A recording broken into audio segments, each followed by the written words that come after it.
Grazie ad un bando previsto nel Piano Nazionale di Ripresa e Resilienza, un borgo del Veneto potrà venire riqualificato, beneficiando di un progetto di rigenerazione da 20 milioni di euro. E Pieve ha deciso di candidare Solighetto, nel cuore delle colline patrimonio dell'umanità, per le caratteristiche del borgo, per il numero di abitanti, per la sua posizione. Abbiamo partecipato con l'invio ieri di tutta la documentazione al bando Borghi allegato A, che prevede la partecipazione di tutti i comuni che abbiano al loro interno delle frazioni che si caratterizzano per spopolamento e per altri caratteri. Noi riteniamo che la frazione di Solighetto, per la quale abbiamo già attivato da diversi anni tutta una serie di progettualità, possa avere dei numeri sufficienti per poter essere intanto selezionata e inviata al Ministero dei Beni Culturali per poter poi partecipare a questa selezione di un borgo in Veneto.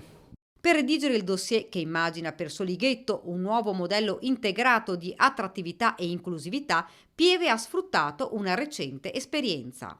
È un po' come partecipare al bando di Capitale Italiana della Cultura, per cui abbiamo messo tutta l'esperienza che abbiamo sviluppato negli anni passati, raggiungendo quel prestigioso riconoscimento che ci è stato in qualche maniera dato, essendo una delle 10 città finaliste.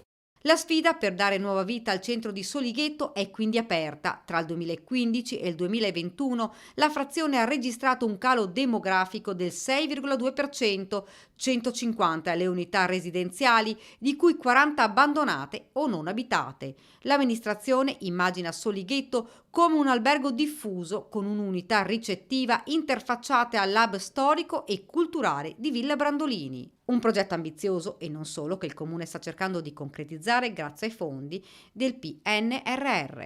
Ci sono tante opportunità che si stanno presentando e di bandi a cui alcuni abbiamo già partecipato e altri intendiamo appunto affrontarli proprio per dare la possibilità ai nostri territori di poter migliorare e poter crescere.